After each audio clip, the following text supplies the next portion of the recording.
Olá amigos da Tartarugas Café, eu sou o Guilherme Vieira, sejam muito bem-vindos aí a mais um vídeo do meu canal. E hoje nós vamos falar das oitavas de final da Copa do Mundo. Nós tivemos surpresas, tivemos é, frustrações e jogos emocionantes, como sempre é uma oitava de final de Copa do Mundo, tá? E eu já vou direto aqui pro resultado para vocês, tá? É o seguinte, meus amigos, o primeiro jogo foi entre Canadá e Marrocos. O Marrocos não teve dificuldade nenhuma, meteu logo um 3-0, eliminando o primeiro país sede da Copa do Mundo, que era o Canadá, tá? Que conseguiu sua campanha histórica aí de ir até as oitavas de final da Copa do Mundo, né?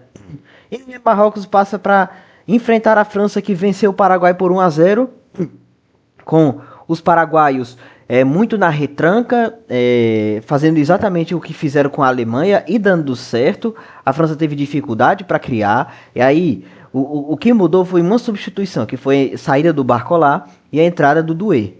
E aí o Desiré Doué, ele pega a bola e sai driblando. E quando ele sai driblando, ele meio que bagunça um pouco a defesa paraguaia. E dentro da área ele sofre a falta dentro da área, é pênalti. O juiz não deu no campo, foi no VAR. O Mbappé foi lá e marcou o gol de pênalti. E assim ficou, 1 para a França, 0 para o Paraguai. O Paraguai parece que passou o jogo fazendo cera. E no final a França que começou a provocar e fazer cera também, tá?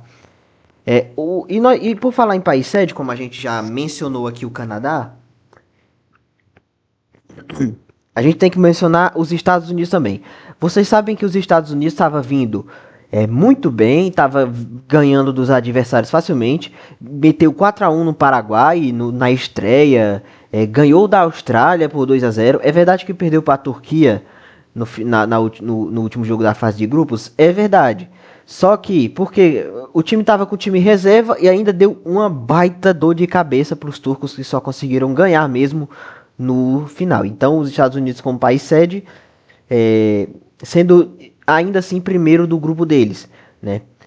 Venceu a Bósnia e Herzegovina por 2-0 nas oitavas de final, com um pouco mais de dificuldade, e agora finalmente pegaram um adversário de nível realmente muito alto e tomaram-lhe uma lapada. 1 para os Estados Unidos, 4 para a Bélgica. Um jogo em que a Bélgica dominou completamente as ações, não deixou os Estados Unidos fazer muita coisa, já abriu 1-0 no primeiro tempo, depois os Estados Unidos empatou, e o De Ketelaere também fez o segundo gol, ele que fez o primeiro e o segundo. Aí já no segundo tempo, né, nos 45 minutos finais, os Estados Unidos até tenta, mas não consegue, porque a Bélgica faz mais 2 e manda os americanos para casa, o segundo país sede eliminado. 1 para os Estados Unidos, 4 para a Bélgica, né? Nós tivemos também um grande clássico, o Derby Ibérico. Vocês vão lembrar que eu disse aqui que a Espanha, para vencer a Copa de 2010, eles passaram por Portugal, né, nas oitavas de final, e foi pelo mesmo placar, 1-0. Um jogo até que equilibrado, é o que parece. Eu vi só os melhores momentos desse jogo, mas parece ter sido equilibrado. Ambos criaram chances muito perigosas, com algum destaque a mais para a Espanha, que criou mais chances, tá? O Lamine Yamal parece não ter jogado tão bem. E o gol da Espanha veio aos 45 do segundo tempo, quando Mikel Merino recebe uma bola linda, não me lembro, do Ferran Torres, e marca o gol ali na cara, fazendo Portugal 0, Espanha 1. E sabe o que é pior? Portugal ainda teve outras duas chances. A primeira foi numa falta, e aí a bola vem pra cabeça. Ela era pra ter passado e ir pra cabeça do Cristiano Ronaldo e ir pro gol, né?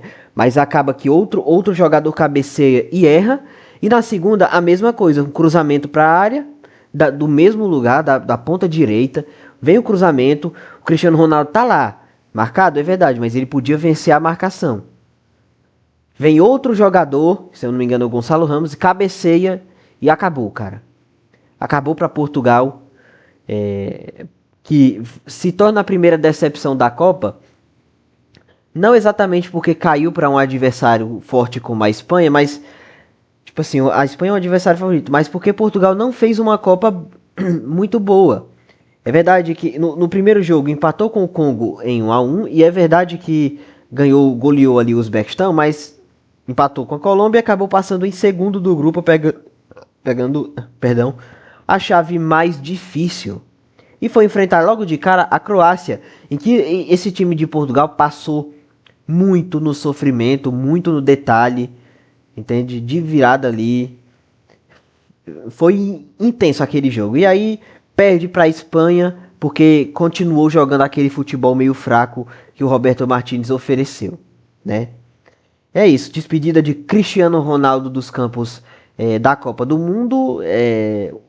Acho que provavelmente ele já para completamente e Portugal vai precisar se renovar, né? Mas fica aquele gosto amargo na boca dele nunca ter ganhado a Copa do Mundo, ter no máximo ficado em quarto lugar em 2006, né?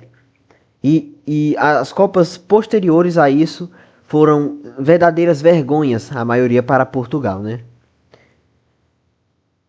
Bem, nós temos o nosso jogo, que aconteceu antes de Espanha e Portugal. Brasil 1, Noruega 2, tá? Gols do Haaland, né? E o Neymar ainda fez um gol do Brasil, de honra, mas não adiantou de nada. A seleção brasileira decepcionou completamente na Copa. É uma seleção brasileira que vai caindo friamente de rendimento, não está aprendendo com os erros de Alemanha e Itália, não está aprendendo principalmente com os erros do Uruguai, que fez uma Copa decepcionante, foi eliminado numa fase de grupos em que passam os melhores terceiros colocados e são 8 de 12, tá? E cara, a seleção brasileira só tende a cair o mais possível. A Noruega vira a grande surpresa da Copa, porque ninguém achava realmente que eles iam alcançar um patamar tão alto, pelo menos, né? E o Brasil consagrou mais uma geração de ouro. E o Haaland, ele tem 7 gols em estreias. Ele já tinha passado o Mbappé, que tinha feito 4 em 2018. O Haaland, em 2026, tem 7. Simplesmente 7 gols. Ele tem. Caramba, bicho. Que fenômeno maluco, né, macho? Que fenômeno maluco. E a seleção brasileira vai precisar se rever, vai precisar se reajustar. Ancelotti deve ficar para ver se reajusta o time de verdade, transforma numa seleção competitiva, né? Talvez ganhe a Copa, mas eu duvido muito que ganhe a Copa de 2030, 34, 38 e o cara 4 até mudar totalmente de geração e a geração chega a ser melhor, né? Talvez o sonho do Hexa fique para o próximo século, nós vamos ser ultrapassados por outras seleções e vai ser isso, né? Cara, é a primeira vez é a primeira vez na história das Copas que as quartas de finais ficam sem os 3 maiores campeões: Brasil, Alemanha e Itália. O Brasil porque caiu agora nas oitavas de final para a Noruega, time mediano. A Alemanha, pior, caiu para o Paraguai nos pênaltis, nos 16 avos. E a Itália que nem foi para a Copa, nem foi nem para as 3 últimas Copas, cara. É uma loucura, de verdade. O que o futebol está mudando não é brincadeira. É, O México foi eliminado pela Inglaterra por 3-2, um jogo muito, muito caótico, muito bom, vocês deviam ter visto, ó. Porque assim, o México jogava em casa, jogava na altitude. A Inglaterra estava mais administrando a energia do que buscando realmente pressionar e se impor como time. E aí o que aconteceu? Eles vão dar a bola para a seleção mexicana. E cara, a seleção mexicana tocou o terror nos ingleses. Só que os ingleses não cederam à pressão, eles ficaram ali bem, né? Tranquilos. E deu tudo certo. Por quê? Porque no primeiro tempo o México estava pressionando, criando chance, a Inglaterra criando mais um contra-ataque. Os ingleses vêm lá e o Jude Bellingham faz um, tá? Depois, o próprio Jude Bellingham em outro contra-ataque faz o segundo gol. E nisso, meu amigo, o jogo continua uma maluquice. O México consegue descontar, né? Mas aí, bum, bum, é bombardeio aqui, bombardeio ali. O México criando mais chances, mas não conseguindo chegar muito, fazer as chances serem tão perigosas quanto faria. A Inglaterra, no segundo tempo, voltou pressionando, voltou sendo o melhor time no início, mas o México voltou à sua ação. Depois a Inglaterra ainda faz o 3-1 e o México no finalzinho do jogo faz o 3-2, mas não consegue empatar. É a primeira vez que o México perde dentro do Estádio Azteca como país sede da Copa, tá? Numa Copa do Mundo, né? A primeira vez, e foi mais uma vez eliminado nas oitavas de final. O México nunca conseguia ir para o quinto jogo, que era as quartas, né? Nunca conseguia, sempre parava, mas esse ano conseguiu ir para o quinto jogo, que esse quinto jogo é as oitavas, e o México não passa das oitavas de jeito nenhum, não pode, parece que é uma maldição mesmo. A Inglaterra vai acabar pegando a Noruega, tá? Se fosse o Brasil pegando a Noruega aí, dava pra acreditar que a seleção é campeã por causa da tal maldição, né? Mas não foi o que aconteceu. Nós tivemos a Suíça eliminando a Colômbia 0-0 no tempo normal, 4-3 nos pênaltis. Eu acreditava muito mais na Colômbia, né? Apesar da Suíça ter um time encaixadinho, que incomoda de verdade, né? Mas a Colômbia mostrou-se um time sólido, muito poderoso, um time capaz de brigar com os grandes. E o jogo foi muito equilibrado, cara. O jogo foi lá e cá, a Suíça deu calor na Colômbia, a Colômbia idem, deu calor na Suíça, teve muitas chances, os goleiros fazendo defesaças. E cara, o Kobel surgiu como herói, porque ele defendeu um pênalti, e o outro pênalti colombiano foi isolado, e o Vargas, né? O Vargas acabou metendo para dentro, fazendo 4-3 e a Suíça indo para as quartas de final. Vai pegar a Argentina, que fez um jogo maluco contra o Egito, né? Saiu, apesar de ter sido melhor, de ter criado muito mais chances, o goleiro do Egito fez muitas boas defesas. E os egípcios foram lá e conseguiram abrir 1-0 no primeiro tempo. No segundo tempo, não, foi no primeiro ainda. Não, foi no segundo, na real. Nós tivemos um gol anulado da Argentina que gerou polêmica. Que eu tava ouvindo falar, é por isso que é bom a gente verificar a informação. Eu tava ouvindo falar que o gol foi anulado por impedimento, mas não foi isso. O jogador, obviamente, não estava impedindo o jogador do Egito, mas no início da jogada, tá? No início da jogada, não sei quem foi o maluco, mas o egípcio que desarmou o Lisandro Martinez fez falta nele. Ele não exatamente desarma a bola, ele pisa no pé do Lisandro Martinez, dá um pisão ali, né? O que impede o jogador de ir atrás da bola, de correr e tudo. E causa lesão, pode causar lesão, integridade física e tudo.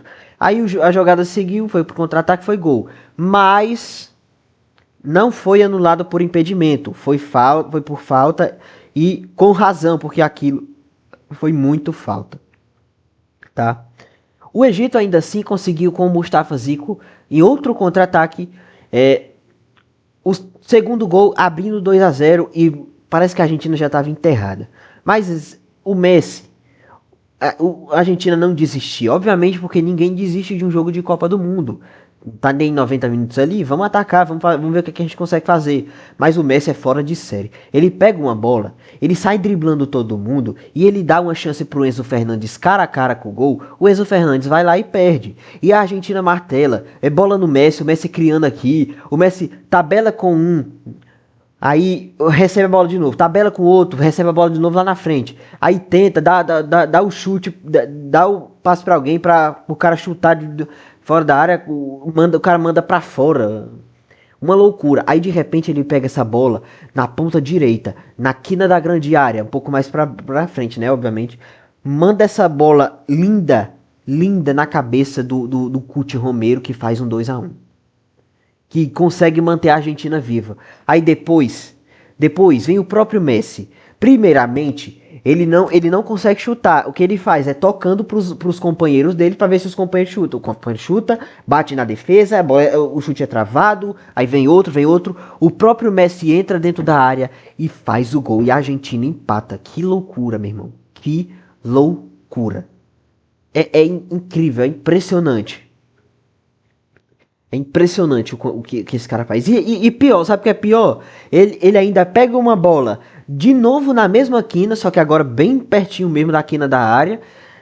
Tenta mandar um cruzamento e não consegue cruzar. Por quê? Porque a defesa vai lá e trava. Só que ele vai de novo e coloca mais alto. Agora ele dá uma cobertura. Isso faz o terceiro gol nascer. Tá? Isso faz o terceiro gol nascer. O Enzo Fernandes vai lá e faz mais um gol. Não sei se foi nessa jogada mesmo, né? Pra mim foi jogada pra fora. Mas o Enzo Fernandes vai lá e faz o gol e a Argentina vira bem no finalzinho do jogo, nos acréscimos. Não foi essa jogada do gol não, foi outra jogada, envolvendo o próprio Messi. E bicho, fora de sério, nosso querido Lionel Messi. Pra mim o melhor jogador da Copa até agora. O maluco tem 8 gols, cara. 8 gols. E ele tem 18 ou 19, né? Nas Copas, em Copas. É o maior artilheiro até agora. Um dia pode ser ultrapassado pelo Mbappé, porque já é a última Copa dele, o Mbappé tem muito pela frente. Mas vai ficar marcado que o Messi é o melhor jogador do século XXI. Que o Messi pode sim debater-se com o Pelé se ele é melhor ou não. Eu não acho, mas tem discussão, tá? E a Argentina avança sobre o Egito 3-2. Que time cagado, né? Que time cagado esse time da Argentina. Mais uma vez um 3-2 sufocante, né? E foi uma loucura. Nenhum jogo terminou em 0-0. E de empate só... Ah, não. Na verdade, teve um jogo que terminou 0-0, perdão. Foi Colômbia e Suíça. E ainda assim, foi muito bom. Não foi um jogo de modorrento, tá? Hoje, já começam as quartas de final. França e Marrocos. 5 horas eu não vou poder assistir, mas eu vou ver os melhores momentos. E depois trazer vídeo pra vocês sobre as quartas de final. Quem sabe sobre o próprio jogo. Aí, nessas quartas de final, o que eu queria mesmo era olhar jogo a jogo também, porque já tá acabando, né, a Copa do Mundo. A Espanha vai pegar a Bélgica amanhã às 16 horas, né? Eu acho que a Espanha passa. Sábado às 18 horas tem Noruega e Inglaterra, tá? Esse jogo aqui eu devo ver só o segundo tempo, talvez. E o da Argentina eu vou assistir inteiro. Argentina e Suíça também no sábado, dia 11, às 22 horas. Meus amigos, vamos palpitar, vamos para placar. Eu acho que a França vence Marrocos por 1-0. Esse time da França vai vencer na prorrogação porque é um time que parece muito bem encaixado, é verdade, mas tá muito sem fome, tá parecendo meio descompromissado. Não sei se é porque ainda não pegou um adversário de alto nível, mas é um time da França que tá parecendo o Brasil de 2006. Agora finalmente nós vamos ter um teste de verdade para essa França, né? Que vai ser Marrocos. Marrocos tem fome, tem vontade, mas eu acho que os marroquinos vão acabar perdendo. E na prorrogação, mas vão dar um trabalho enorme. A Espanha vence a Bélgica por 2-0. É verdade que a Bélgica deu uma melhorada ali, o Rudi Garcia ajeitou direitinho, mas eu acho que a Espanha vem melhorando, apesar de que o futebol da Espanha não convence muito, sabe? Mesmo assim é favorita, eu acredito que vai passar, mas nunca se sabe, né? Outra surpresa aí, de novo a Bélgica na semifinal, que loucura. Noruega 0, Inglaterra 2, é o que eu acredito. A Inglaterra tem uma defesa já mais sólida que o Brasil. Apesar daqueles gols que tomou do México, apesar daquela dificuldade que teve contra o Congo, contra o próprio México. Mas acho que agora a Noruega, quando pega seleções que já conhecem o estilo de jogo europeu, ela não costuma ir tão bem assim, né? Apesar de que contra a Itália ela meteu uma surra, é verdade. Mas se ela pegar um de mais alto nível, ela pode sofrer e eu acredito que vai ser exatamente isso. E a Argentina, eu acho que fica 1-1 com a Suíça. A Suíça vai dar trabalho para a Argentina, que não está no seu melhor ritmo. O único sul-americano nas quartas de final, ironicamente, tem que ser a Argentina, né? 1-1 e a Argentina passa nos pênaltis, né? Apesar da Suíça já ter experiência de pênaltis nessa Copa, os argentinos vêm de muitos pênaltis malucos, principalmente em final de Copa, né? É isso, meus amigos. Eu vou ficando por aqui. Diz aí o que você tá achando dessa Copa do Mundo, o que você achou dessas quartas de final. E é isso, cara. Vamos ver a Copa do Mundo ainda. Não vamos perder de vista esse evento tão maravilhoso, que é o mais importante do mundo. Não é só porque não tem o Brasil que a gente não vai curtir, né? É verdade que o Brasil é a seleção que mais movimenta, né? Mesmo assim, meu amigo, mesmo assim é Copa do Mundo, ainda é tradição, é maravilha, tá? Eu vou ficando por aqui, muito obrigado a você que assistiu, até a próxima, valeu e fui.